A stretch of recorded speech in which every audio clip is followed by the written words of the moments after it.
السلام علیکم سامعین، 6 ذی القعدہ اور 15 مئی ہے۔ خبر کا عنوان ہے امریکی کھیل۔ وائٹ ہاؤس نے امریکی کانگریس کو بتایا ہے کہ امریکہ اسرائیل کو $1 ارب سے زیادہ مالیت کے ہتھیار بھیجنا چاہتا ہے۔ اس پیکیج میں ٹینک، مورٹار اور بختر بند گاڑیاں ہوں گی۔ امریکہ میں قانون یہ ہے، جب زیادہ قیمت کے مالیت کے ہتھیار بھیجنے ہوتے ہیں تو کانگریس سے وہاں باضابطہ اس کی منظوری لینی ہوتی ہے، ایک بل پیش کرنا ہوتا ہے۔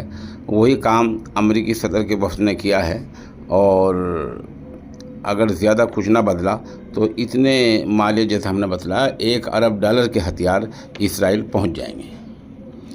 حالانکہ پچھلے ہفتے ہی امریکی صدر جو بائیڈن نے کہا تھا کہ اسرائیل رفح میں فوجی کارروائی جاری رکھتا ہے تو ہتھیار روک دیے جائیں گے۔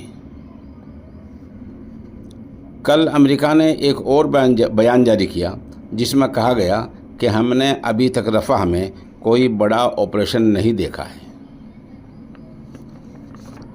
ادھر خبر آ رہی ہے کہ امریکہ سے ایک وفد اسی ہفتے یعنی کچھ لوگ سعودی عرب پہنچیں گے، جو غزہ کی صورتحال سمیت دوسری باتوں پر بات چیت کریں گے۔ سعودی عرب نے اب تک کیا کیا ہے؟ آخری یہ بڑا بیان دیا ہے کہ غزے پر جو اسرائیلی جنگ لگاتار ہو رہی ہے اس سے عالمی نظام کمزور ہو گیا ہے، بس اس کے علاوہ اور ہمارے خیال میں سعودی عرب نے عملی طور پر کچھ نہیں کیا ہے۔ جیسے ہم نے بتایا کہ امریکی کھیل یہ ہے کہ مظلوم کو مزید مرواتا رہے، پیسواتا رہے اور آڑ اور بہانے بھی تلاش کرتا رہے۔ ایک طرف امریکی صدر نے پہلے بیان دے دیا کہ رفح میں اگر اسرائیل فوجی کارروائی جاری رکھتا ہے تو ہتھیار روک دیے جائیں گے۔ اب نیا بیان آ گیا ہے کہ ہم نے رفح میں کوئی بڑی کارروائی نہیں دیکھی ہے۔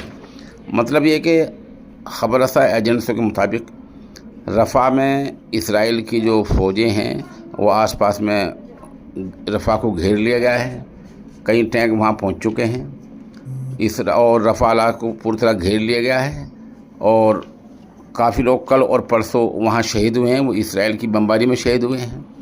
اور جو غزہ کی طرف رفح کا جو علاقہ ہے اس راہداری پر اسرائیل نے پوری طرح قبضہ کر لیا ہے۔